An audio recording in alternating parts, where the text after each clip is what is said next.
I have two questions. The first one is about sadness.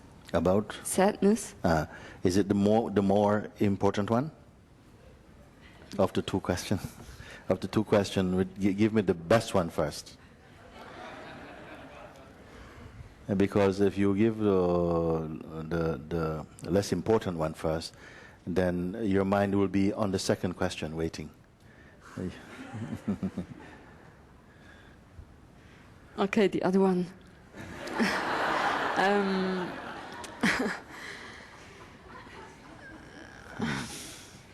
The other one is about relationship. It's,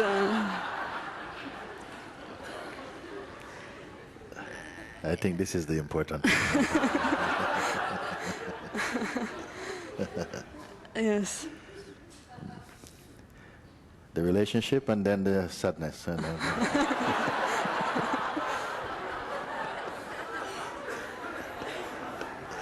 I'm only joking.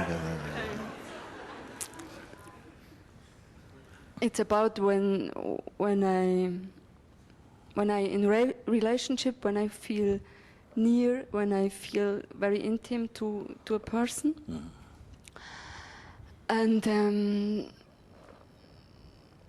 there comes a separation, or the person pushes me away.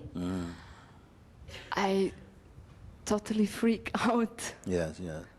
And it's a feeling that it's like a autonomous reaction. It comes by itself. It's all right. Automatic reaction. Automatically, yes. Why they push you away?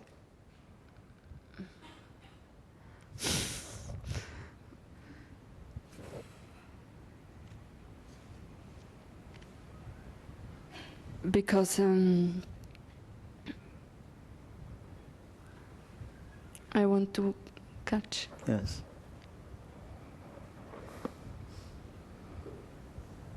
You want to hold something. It's too much for another person. It's nice only for a short while.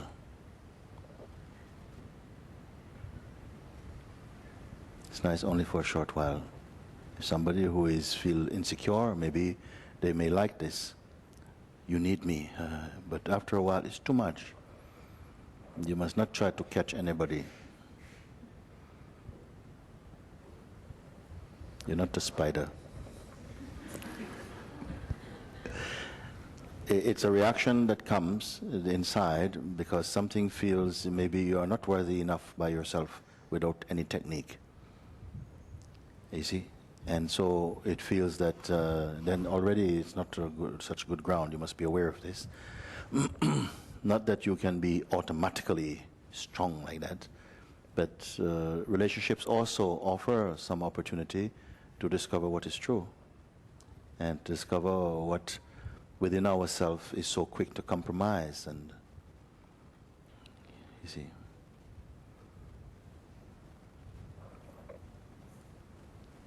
Yes, I can see, no? But it's still there.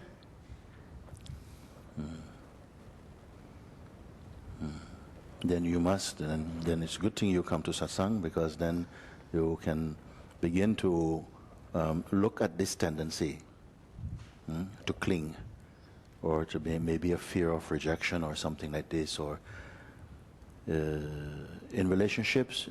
Doesn't work on trying. Like you try so hard to make it doesn't work like that. They don't work. There has to be a freedom. There has to be an inner strength, a clarity, a wisdom. All of these things. You see, it doesn't work on, how much you give. I give so much. It's not the payment. And how much you try and you talk and that don't work. It pushes people away. Something must come and it must be there as a freedom. And if you are aware of this, and somehow intuitively you know when to allow space, and all this will come. But I believe you must also make use of this insight You've come now, you see there is something that feels, I need to hold this thing. See? And it's the same thing with freedom also. Sometimes you feel, as soon as you realize the true state, you're true, you feel the immensity of being, and something goes, how can I keep it? And this one is the same one in the relationship also. How I can keep it? You see? How are you going to keep?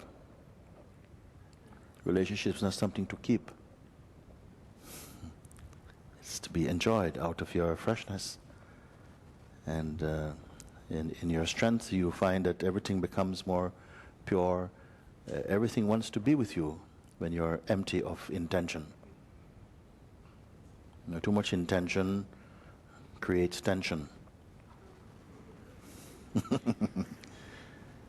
You see, when you are empty from this need, from any kind of need also, and this is not an arrogance, it means just in your natural state of being. You don't need to be approved of, you know. You don't even feel you need to be loved even.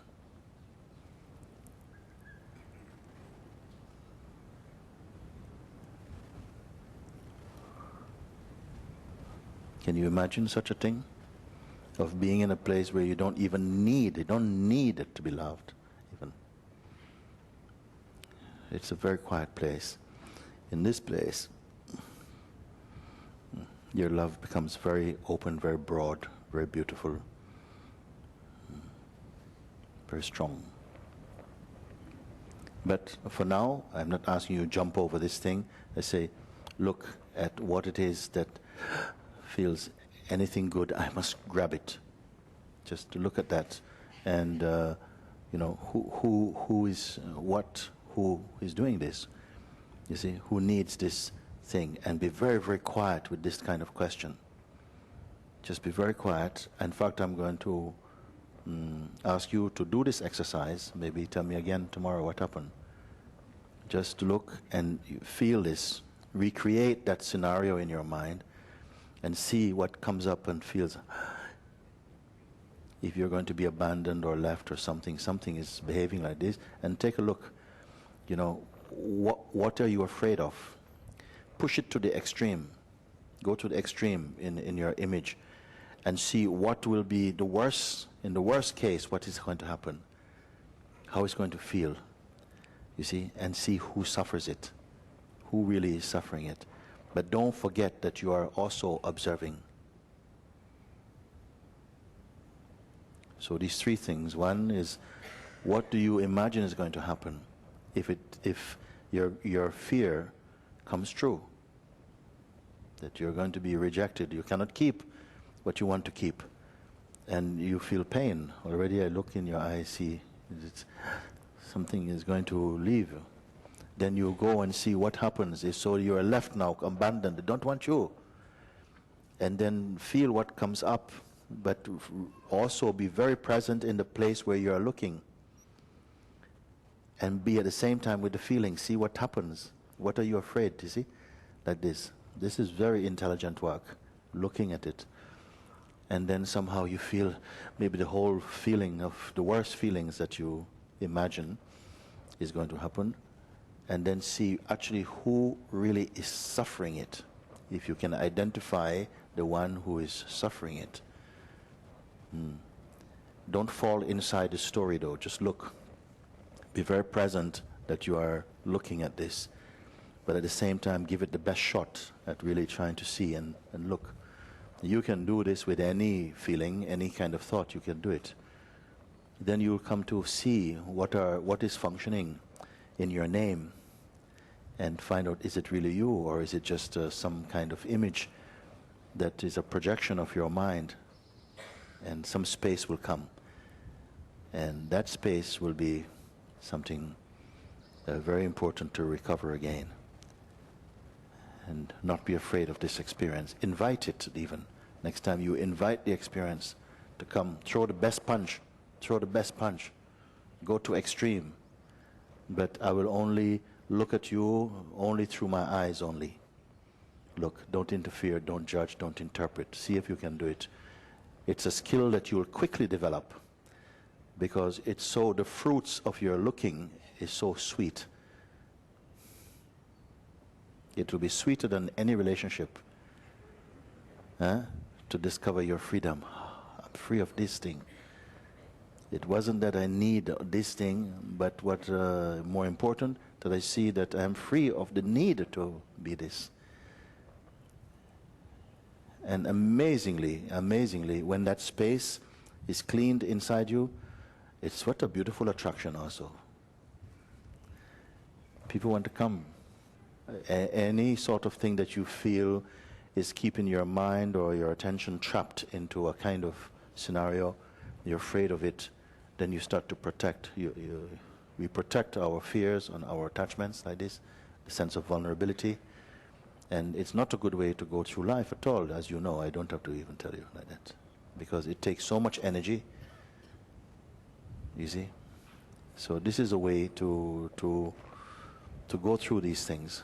So if you like, if you've really understood what I'm asking, then look at it. I don't know if you're able to do it outside of the actuality of the situation, but some people can do it.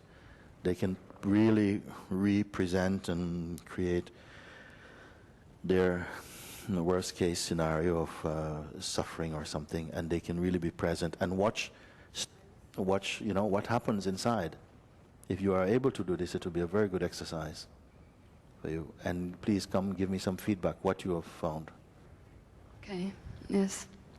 I think I can. Yes. Yeah.